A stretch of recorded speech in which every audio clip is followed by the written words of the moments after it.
அஸ்ஸலாமு அலைக்கும். Ramadan preparation video தான் இது. இப்போ நான் 2 ரெசிபீஸ் போட்டிருக்கேன். இது சிக்கன் போன்லெஸ் எடுத்து வச்சுருக்கேன். இதை நல்லா மிக்சியில் போட்டு கிரைண்ட் பண்ணி எடுத்துக்கலாம்.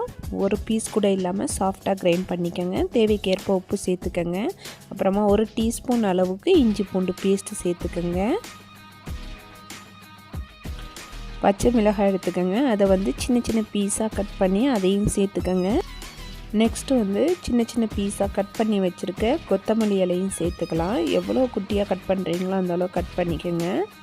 ஒரு 1½ டீஸ்பூன் அளவுக்கு தனியா எடுத்துக்கோங்க, தனியாத்தூள். அப்புறமா 1 டீஸ்பூன் அளவுக்கு வினிகர் சேர்த்துக்கலாம். 1 டீஸ்பூன் அளவுக்கு சோயா சாஸ்,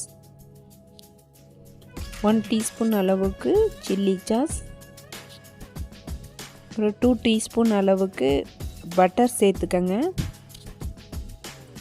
புதினா சேர்க்குறதுக்கு மறந்துட்டேன். அப்புறமா சின்ன சின்ன பீஸாக கட் பண்ணி புதினாவும் சேர்த்துருக்கேன்.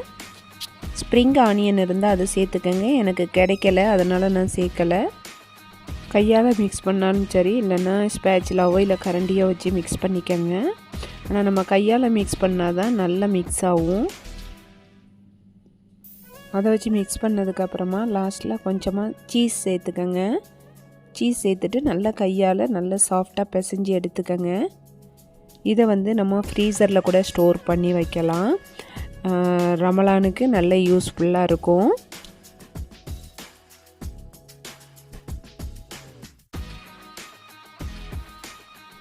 இப்போ ஒரு சின்ன சின்ன பீஸாக எடுத்து அதை ஒரு ஃபிங்கர் மாதிரி ரோல் பண்ணி எடுத்துக்கலாம். இப்போ பாருங்கள், ரோல் பண்ணி எடுத்ததை ஒரு பிளேட்டில் வச்சுட்டேன். இப்போ ஒன்று ஒன்றா ரோல் பண்ணி பிளேட் ஃபுல்லாக எடுத்து வச்சுட்டேன். இதை நம்ம நோம்பு பிடிச்சிட்டு செய்கிறது ரொம்ப கஷ்டமான வேலை. அதனால் நோம்புக்கு முன்னாடி நம்ம இதை பண்ணி வைக்கிறது கொஞ்சம் ஈஸியாக இருக்கும். உங்கள்கிட்ட ஸ்டீமரோ இல்லைன்னா இட்லி சட்டியோ இருந்தால் அதில் வச்சுருங்க. நான் இட்லி சட்டியில் தான் ஒரு ஸ்டீமர் பிளேட் இருக்குது, அதை போட்டு வச்சுருக்கேன். அதில் ஒன்று ஒன்றா வச்சு நல்லா ஸ்டீம் பண்ணி எடுத்துக்கலாம். ஒரு 5 to 10 மினிட்ஸ் வச்சா போதும்.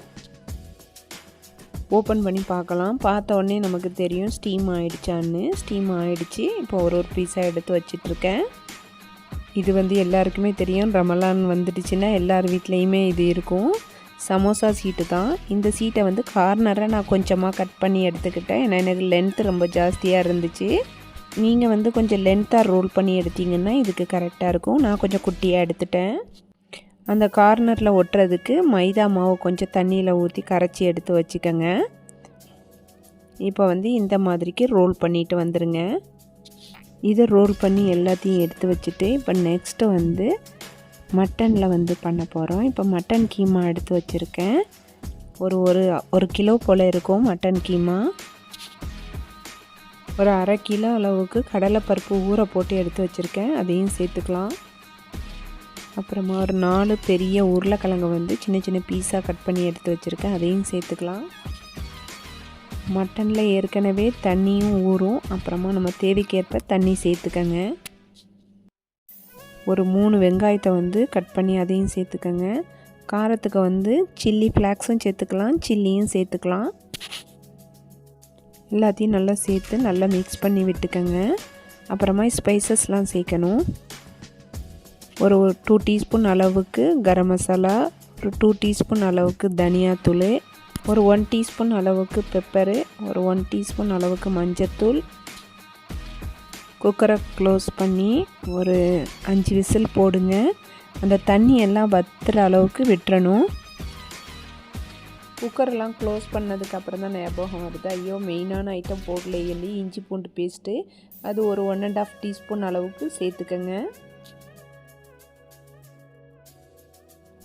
நல்லா பாயில் பண்ணதுக்கப்புறமா பாருங்கள், நல்லா பாயில் ஆகிடுச்சு. எல்லாம் நல்லா பாருங்கள் சேர்ந்து நல்லா குக்காகி கரண்டியை வச்சு நல்லா கிளறும் போதே அது எல்லாமே சாஃப்டாயிரும். பாருங்கள், தெரியுமா உங்களுக்கு பார்த்தாலே. அப்புறமா அதில் ஒரு கைப்பிடி அளவுக்கு கொத்தமல்லி இலையை சின்ன சின்ன பீஸாக கட் பண்ணி சேர்த்துக்கலாம். ஒரு 1/2 லெமன் சேர்த்துக்கங்க. என்கிட்ட லெமன் இல்லை, அதனால் நான் வினிகரை சேர்த்துட்டேன். நீங்கள் லெமன் சேர்த்துக்கங்க. நல்லா எல்லாம் மிக்ஸ் ஆகிற மாதிரி நல்லா பிசைஞ்சு விட்டுக்கலாம். 2 முட்டை எடுத்துருக்கேன். 2 முட்டையும் ஊற்றிட்டு நல்லா பீட் பண்ணி எடுத்துக்கங்க. இப்போ கொஞ்சமாக ப்ரெட் க்ரம்ஸ் எடுத்திருக்கேன். இப்போ எல்லாமே ரெடியாக இருக்குது. இப்போ இதை நம்ம எந்த ஷேப்பில் பிடிக்கணுமோ அது நம்மளோட இஷ்டம்தான். நான் ஃபிங்கர் மாதிரி நீளமாக பிடிச்சிருக்கேன். இதை ஃபஸ்ட்டு நம்ம முட்டையில் நல்லா டிப் பண்ணிவிட்டு அப்புறமா ப்ரெட் க்ரம்ஸில் நல்லா கோட் பண்ணி எடுத்து வச்சிடலாம். இதை ஃப்ரீசரில் வெளியே வைங்க. அதுக்கப்புறமா ஜிப்லாக் கவரில் போட்டு க்ளோஸ் பண்ணிடலாம். ரொம்ப டைம் எடுக்கும், பொறுமையாக ரோல் பண்ணி எடுத்துக்கோங்க. நான் ஒண்டியாகவே பண்ணதுனால ரொம்ப டைம் எடுத்துச்சு. இப்போ உங்களுக்கு சாம்பிளுக்கு ஒன்று பொரித்து காட்டணும்ல, அதுக்காக ஃபஸ்ட்டு பண்ணின ரெசிபீஸை நான் ஃபஸ்ட்டு பொரித்து எடுக்கிறேன். இந்த ரோலை நம்ம ஏர் ஃப்ரையரில் போட முடியாது. இதை ஆயிலில் தான் டீப் ஃப்ரை பண்ணி எடுக்கணும். நல்ல கோல்டன் ப்ரௌன் கலர் வந்த உடனே எடுத்துருங்க. பாருங்கள், இந்த மாதிரிக்கு வந்ததுக்கப்புறம் எடுத்துடலாம். நல்லா சாஃப்டாக நல்லா க்ரன்ச்சியாக சூப்பராக இருந்துச்சு. கீமா வடையை நான் வீடியோ எடுக்கலை, ஃபோட்டோஸ் தான் எடுத்திருக்கேன். இந்த ரெசிபிஸ் எல்லாம் உங்களுக்கு